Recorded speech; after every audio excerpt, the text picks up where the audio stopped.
नमस्कार, आप देख रहे हैं आईपी न्यूज। प्रवासी गरीब मजदूरों के लिए बीजेपी सरकार ने नहीं की कोई व्यवस्था। एजाज अहमद।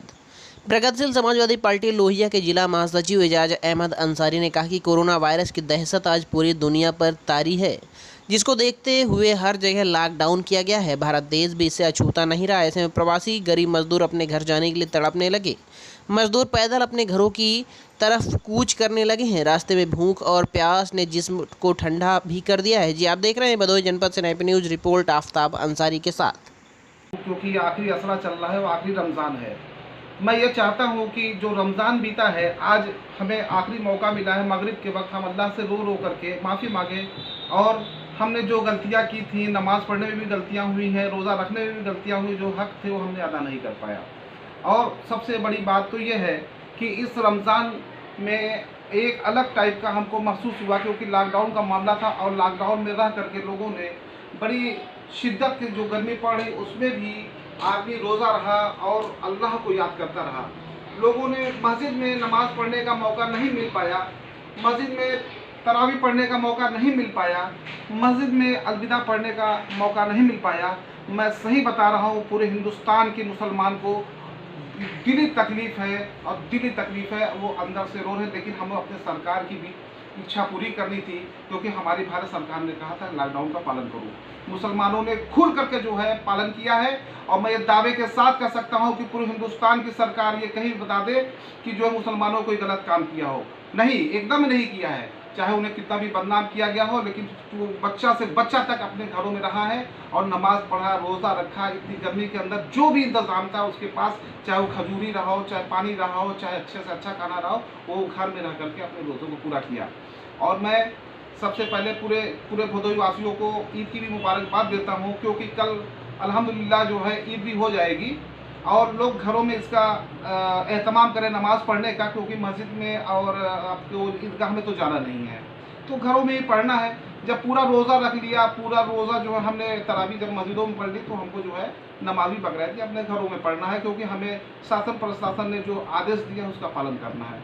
और मैं दूसरी बात ये मोदी जी से कहना चाहता हूँ कि इस लॉकडाउन के अंदर जो प्रवासी हैं, जो गरीब हैं, जो मजदूर हैं, दूर दूर से अपने घरों को चले हुए हैं, 400 किलोमीटर, 500 किलोमीटर, 800 किलोमीटर, मोदी सरकार ने इनकी कोई व्यवस्था नहीं की। ये बेचारे गरीब जो है पैरों में छाले पड़ गए हैं। जगह जगह वीडियो आ रही है, जगह जगह ये दिखाया जा रहा है, छोटे छोटे बच्चे माए गोद में लेकर के, पीठ में लाद करके, भूखे प्यासे ये लोग लेके निकले हुए हैं। और यहाँ के शासन प्रशासन जो भारत सरकार की है, इन्होंने कोई व्यवस्था नहीं किया।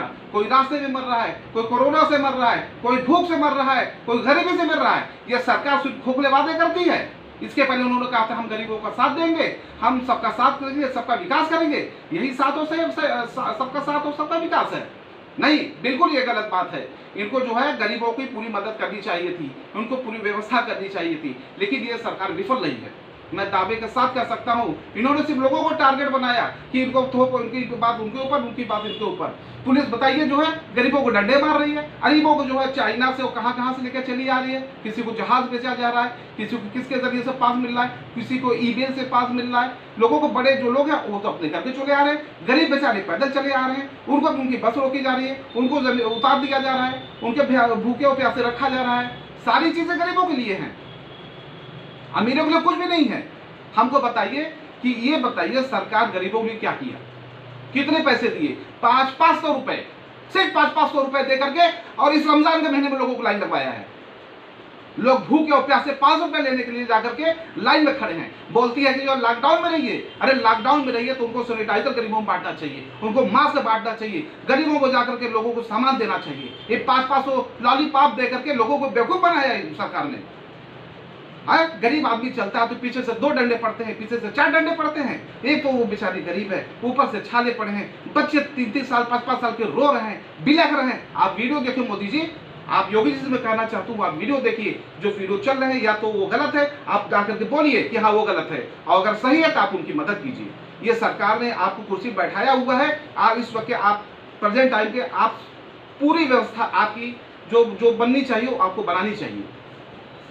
मैं ये कहना चाहता हूं कि जो गरीब हैं, जो दबे कुचले लोग हैं, ये कहां जाएंगे? मोदी जी कहां जाएंगे? किससे कहें? ये जितनी जनता आप देख रहे हैं पूरे हिंदुस्तान की, जिससे जो हो सका उसने मदद किया है। जिसके पास 2 रोटी तो उसने 1 रोटी अपने पड़ोसियों को खिलाया है। जो लोग थे अपने 100 रुपए में से 50 रुपए गरीबों को बांटा है। लेकिन कब तक आपने, आपकी तरफ तो कोई मदद ही नहीं आ रही। 20 लाख का आपने जो है ला करके लोगों को बता दिया 20 लाख करोड़ रुपए हम देंगे। अरे साहब, बिजनेसमैन अपनी जान दे करके पूरा बिजनेस करता है, उसके बाद आपको टैक्स देता है। टैक्स देने के बाद उसको क्या मिला?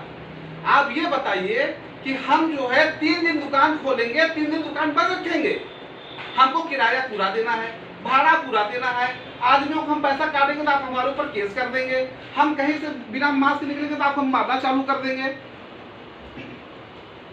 हमारा घर कैसे चलेगा? हमने इतने दिन, मेरी उम्र 45 साल है, 48 साल है, 48 साल के बाद 10 साल के बाद मैं बिजनेस कर रहा हूं। उसके बाद मैं गवर्नमेंट को टैक्स देना चालू किया, इनकम टैक्स भी दिया, सेल टैक्स भी दिया, जीएसटी भी दिया, सारी चीजें मैंने दिया। सरकार ने मुझे क्या दिया? कुछ नहीं, किसी को कुछ नहीं दिया है। बिजनेसमैन को कुछ भी नहीं, 2% 4% इतने दिन तक मैंने आपको जो है टैक्स दिया, उसके रूप में मुझे कुछ मिलना चाहिए था। इस गरीब हमारे बच्चे मर रहे हैं, आप हमको हमारे ऊपर आपको कोई ख्याल ही नहीं है, सिर्फ लोगों का ख्याल है। मैं ये कहना चाहता हूँ, मुझे हाथ जोड़ कर आपसे विनती है कि आप गरीबों का भी ध्यान दीजिए, बिजनेसमैन जो व्यापारी हैं उनका भी ध्यान दीजिए, लोगों का ध्यान दीजिए। लोगों ने आपको कुर्सी पे बैठाया है और इसकी जो है उन्होंने जो मान मर्यादा आपकी बनाई थी उसकी आप इज्जत रखिए। ये गरीब जनता आपके मदद की तलबगार है। जय हिंद, जय भारत।